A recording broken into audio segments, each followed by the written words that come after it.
Now, I know this one. Remember I said to you the other day, I said, you need to do this song with your band. Mr. Brightside. Yes. Welcome to the Golf Cart Podcast, episode number 4. Episode number 4, Season 2. Welcome if you're watching for the first time. My name is Sean, and his name is... I'm John. He's the other John. Today we have a special guest. We'll introduce him in just a little bit. This will be our second... We've never had any guests. We had Santa on because, listen... He's Santa. And today we'll have our tennis and racket pro, John Natolly. John Natolly's going to be on. So we'll talk about that in just a little bit. Did you have a good week? What did you do this week? I had a great week. Yeah? You know, it was a little cold for Florida. Yeah. And all my friends up north were teasing me because I'm saying, if it's 50 degrees...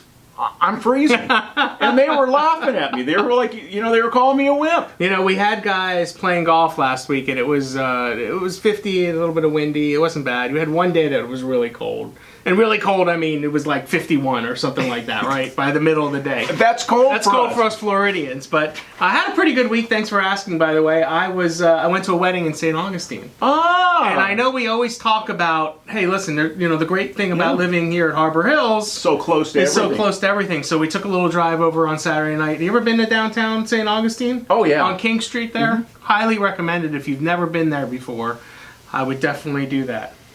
St. Augustine and Savannah. I've never been to Savannah. Oh. I need to do a day trip to Savannah. That's about 3.5, 4 hours. 4 hours. Mm-hmm. Great. So we're going to do that. Savannah's just like St. Augustine, but on steroids. A little bit more to it. Yeah. So if you're watching for the first time and you don't know what we do, basically we do this weekly podcast. We tell you what's going on in Harbor Hills. We try to inform you. And give a little bit of entertainment. Just a little bit. So without further ado, let's, nice round of applause. Let's join our first official real guest. Because Santa, is he real? I believe in I believe in Santa. So I guess he's real. But let's bring on John Natolly. And I always pronounce a name wrong anyways. So John, come on over, have a seat. In the big chair. Guys? Scoochie over just a little bit. Okay. Don't forget to, we don't have, this is not a 2-camera shoot. This is a this is 1-camera shoot. Wow. You gotta scooch just a little bit, John. Okay, here we go. John, and so we're very excited to have you. Obviously, the world of racket sports has taken off. You look good on camera. Yeah. Look at that. I need one of those bandanas. There you go. Here, you can have this one. Yeah. When was the last time that thing was washed? About 2 weeks ago. Oh, okay, good. All right, so you're on my daughter's cycle of clean underwear when she plays softball. So. All right, now you have me embarrassed. Yeah, that's all right. Goodness. So John's been our tennis and racket pro here for how many years, John? 30 years. Oh my goodness, 30 years. And he hasn't aged one bit. Well, thank you. So we always talk about some great facilities we have here at Harbor Hills, and yes, we know we have golf, and we know we have the fitness center, we have but we really don't give our tennis center enough. Really? And it's probably one of the best tennis centers in all Central Florida, if I'm not... Absolutely. Yeah. So why would you say, and you've said this to me and John many times, the other John many times, right. Why would you say that we have the best facilities in the area? Well, first off, I wanted to thank you guys for having me on the podcast. This is a real honor to bring rackets forward. And the facility here is absolutely gorgeous. When I was back living in Vero Beach, I had heard rumors of this facility. Mm-hmm. And when I drove up here, I couldn't believe it. Yeah. But it is a facility. I've had people that come here from all over the country say this is one of the nicest facilities they've ever played at.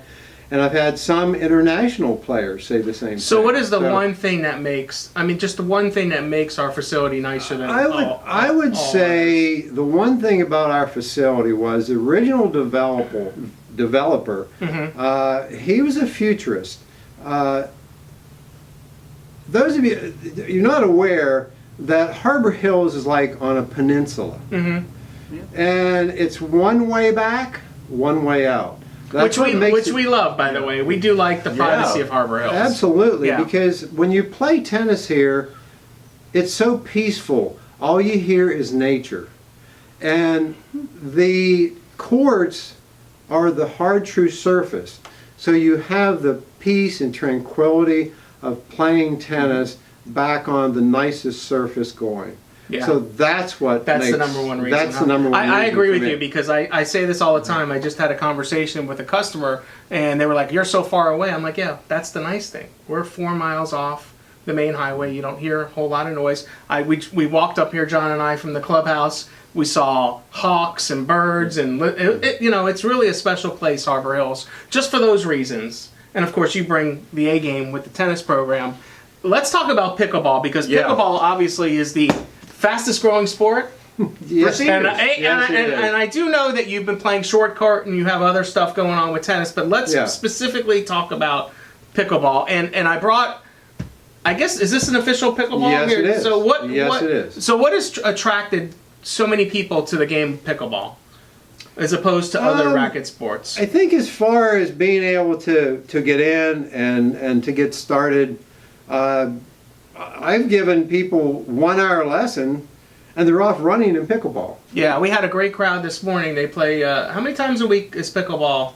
They've been playing here 4 days a week. 4 days a week, and they have about 20 or 30 people that go down there. Oh, yeah. And it's growing. I had a customer last week that came in and said, and she was probably in her mid-40s, and she said she's been playing pickleball for 10 years. She loves it. I said, I didn't realize that a friend of ours, Robert, he's in the banking business. He plays pickleball relentlessly. So I think it's a sport that you can play and pick up pretty quickly. Wouldn't you say that's why a lot of people get into that? Yes, definitely. Yeah. And the thing about Harbor Hills is we basically built our pickleball courts on our stadium tennis court. Right. Which has that nice original hard true surface. Right. Now I know you're taking care of the courts a little bit differently, and we'll get really into the detail with that later on. But you're basically playing pickleball on the hard true courts, right? Correct. Yeah, which is crazy because we all know hard true is a better surface. It's better for your knees. It's better for your joints. It's better for all this and that. And if you're not playing either tennis or now pickleball on these courts, you could be really prone to a serious injury. Definitely. So you can play on. And another thing about the stadium court is that it's blocked from the wind. Oh. And so being a plastic wiffle ball moves, but our courts don't because you're sheltered. I didn't think of that. I know you had a question for John. Well, you've kind of asked that question, but that's okay. Okay, well, I stole your thunder. Listen, it won't be the first and it won't be the last. The funny thing is, I just took out a lady, and she works at a medical facility. Right. And it's down by the villages, because we aren't far from the villages. Right. And she was saying how many people were coming in from the villages with aches and pains from playing pickleball on the hard courts. Right. And how much nicer it would be to play on our hard true courts. Yeah. So, which is really nice. Yeah. We didn't talk about the paddle, but the paddle is like a racquetball kind of paddle, right? Can you grab that paddle over there? I know we don't have any help around here, but show them the paddle real quick. So if you haven't gotten to pickleball, I highly recommend that you give John a call over here at the pro shop, and you can call the main number and ask for him. And I'm doing this right, 352-753-7000. That's a nice racket. Yeah. Yeah, it is. It's lighter. It's light. I kind of feel like I'm playing with a big ping pong paddle. And really it is a lot like that. Yeah. It's like playing on the table. And if I could add something to this, and it's very Please important. do. Yeah, that's why you're here. That's why you're here today. Since I'm the guest, I thought I'd add something Yeah. here. I've been following a study Okay. in Copenhagen, Oh. and it's been going on now for close to 30 years. Copenhagen, Australia? Australia. That was a joke, people. I know where Copenhagen is. It's in Massachusetts. Go ahead. I'm sorry. I couldn't resist. You know how my humor is. But anyway, there's a relationship between people who play sports and people who do not. Oh. And over the years, they've been studying this, and they have come to find out that after 30 years, they've been watching close to 10,000 people. And the people that have been playing different sports, and some people don't play sports, but they're finding out that the #1 sport to extend your life in your senior years is tennis. Wow. 9.7 years extended life for those people playing tennis. That's incredible. And second on that list was badminton. Huh. So racket sports are very good for your health. And the way I look at it, if I keep playing tennis, short court, masters tennis, pop tennis, and pickleball, Whatever else they come up with. I will be here for another 30 years. Well, you're only 24, so that's good.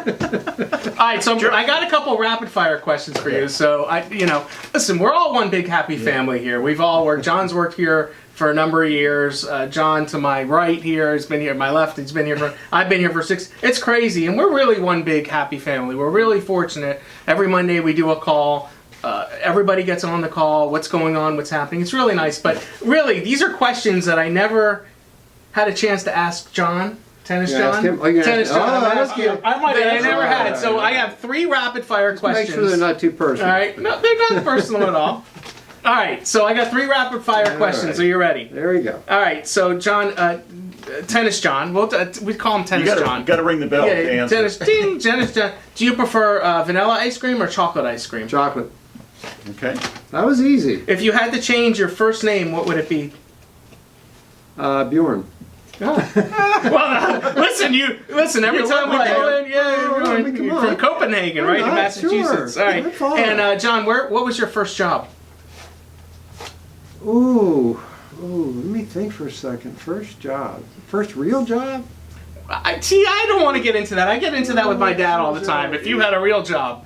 Yeah. Listen, if you work and you get paid, It's that's a job. a job in my opinion. It's a Wouldn't you job. agree? Yes. Okay, see them shaking. Okay, first job, I worked at King's Department Store, which is a northern store similar to Walmart. Okay. And my aunt got me a job there after school to work. It's kind of funny you say that. That's neat.